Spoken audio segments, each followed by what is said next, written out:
ಇನ್ನು ಇಂದಿರಾ ಗಾಂಧಿಗೆ ಭಾಳ ನೀವು ಕಂಪೇರ್ ಮಾಡ್ತಿದ್ದೀರಲ್ಲ ಸಂತೋಷ್ ಲಾಡ್ ಅವರೇ, ಏನು ಇಂದಿರಾ ಗಾಂಧಿಯವರು 1971ರಲ್ಲಿ ಕಡ್ದು ಕಟ್ಟೆ ಹಾಕ್ಬಿಟ್ರು ಅಂತ ತಿಳಿದಿದ್ರಿ? ಬಾಂಗ್ಲಾದೇಶವನ್ನು ಪ್ರತ್ಯೇಕ ಮಾಡಿಬಿಟ್ರು ಅಂತ. ಆಗ ಬಾಂಗ್ಲಾದೇಶವನ್ನು ಪೂರ್ವ ಪಾಕಿಸ್ತಾನ ಅನ್ನೋರು, ಈಗಿರೋ ಪಾಕಿಸ್ತಾನನ ಪಶ್ಚಿಮ ಪಾಕಿಸ್ತಾನ ಅನ್ನೋರು. ಅದಕ್ಕಿಂತ ಮೊದಲು ಬಾಂಗ್ಲಾದೇಶದಲ್ಲಿ, ಪೂರ್ವ ಪಾಕಿಸ್ತಾನದಲ್ಲಿ ಪಾಕಿಸ್ತಾನಿ ಆರ್ಮಿ ಏನಿದೆ ಅದು ಲಕ್ಷಾಂತರ ಜನ ಬಾಂಗ್ಲಾ ಮಹಿಳೆಯರನ್ನು ಅತ್ಯಾಚಾರ ಮಾಡಿತ್ತು, ದಬ್ಬಾಳಿಕೆಯನ್ನು ನಡೆಸ್ತಾ ಇತ್ತು. ಅದರ ವಿರುದ್ಧವಾಗಿ ಶೇಖ್ ಮುಜಿಬುರ್ ರೆಹಮಾನ್ ನೇತೃತ್ವದಲ್ಲಿ ಬಾಂಗ್ಲಾ ಮುಕ್ತಿ ವಾಹಿನಿ ಅಂತೇಳಿ ಇಡೀ ಬಾಂಗ್ಲಾದೇಶಗಳು ಒಟ್ಟಾಗಿ ನಿಂತ್ಕೊಂಡು ಆರ್ಮಿಯ ವಿರುದ್ಧ ನಿಂತಿದ್ದರು. ಆಗ ಭಾರತದ ಸೇನೆ, ಆಗ ಇಂದಿರಾ ಗಾಂಧಿಯವರು ಒಂದು ಗಟ್ಟಿ ನಿರ್ಧಾರವನ್ನು ತೆಗೆದುಕೊಂಡು ಬಾಂಗ್ಲಾವನ್ನು ಪ್ರತ್ಯೇಕ ಮಾಡಲಿಕ್ಕೆ ಹೊರಟರು. ಆಗ ಸಮಸ್ತ ಬಾಂಗ್ಲಾದೇಶಿಗರು ಜೊತೆ ನಿಂತಿದ್ದರಿಂದಾಗಿ ಪಾಕಿಸ್ತಾನವನ್ನು ಸೋಲಿಸ್ಲಿಕ್ಕೆ ಸಾಧ್ಯವಾಯಿತು. ನಮ್ಮ ಸೈನಿಕರು 93,000 ಪಾಕಿಸ್ತಾನಿ ಸೈನಿಕರನ್ನು ಒತ್ತಾಗಿ ತೆಗೆದುಕೊಂಡ್ರು. ಆದರೆ ಒತ್ತಾಗಿ ತೆಗೆದುಕೊಂಡ ನಂತರ ನಿಮ್ಮ ಇಂದಿರಾ ಗಾಂಧಿಯವರು ಮಾಡಿದ್ದೇನ್ರಿ?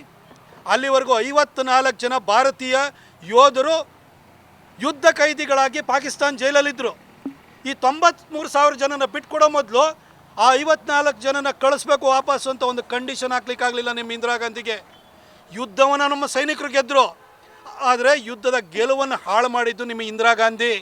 93,000 ಜನಕ್ಕೆ ಊಟ ಹಾಕಿ ವಾಪಸ್ಸು ಗೌರವಯುತವಾಗಿ ಕಳಿಸ್ಕೊಟ್ರು.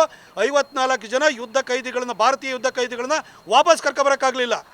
ಆವತ್ತು 93,000 ಸೈನಿಕರನ್ನ ಬಿಡಬೇಕು ಅಂತೇಳಿ ಹೇಳಿದರೆ, ನಿಮ್ಮ ಪಾಕ್ ಆಕ್ರಮಿತ ಕಾಶ್ಮೀರ ಏನಿದೆ ಅದರಿಂದ ಹೊರಗಡೆ ಹೋಗಬೇಕು ಅಂತೇಳಿ ಹೇಳಿ ಕಂಡೀಷನ್ ಹಾಕ್ಬೋದಿತ್ತು.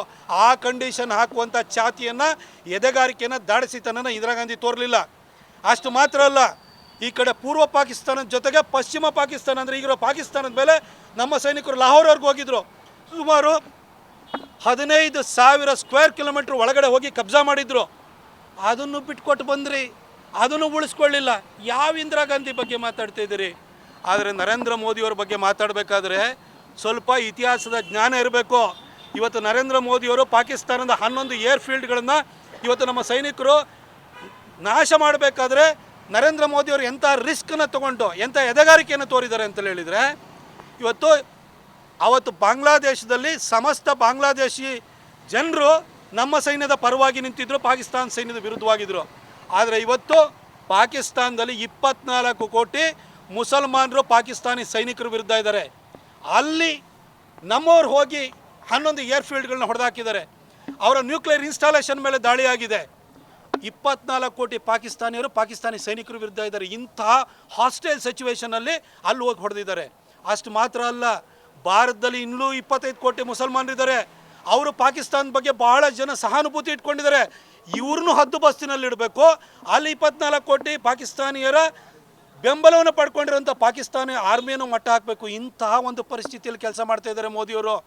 ಇವ್ರ ಬಗ್ಗೆ ನಾನೇ ಸುಪ್ರೀಂ ಆಗಿ ಗುರುತಿಸ್ತಾ ಇದ್ದೀನಿ. ಮೋದಿಯವ್ರ ಬಗ್ಗೆ ಪ್ರಶ್ನೆ ಏನು, ಮೋದಿಯವರ ಒಂದು ಶಕ್ತಿಯ ಬಗ್ಗೆ ಪ್ರಶ್ನೆ ಮಾಡ್ತಿರಲ್ಲ ಸಂತೋಷ್ ಲಾಡ್, ಕನಿಷ್ಠ ಪರಿಜ್ಞಾನ ಇಟ್ಕೊಂಡು ಮಾತಾಡ್ರಿ.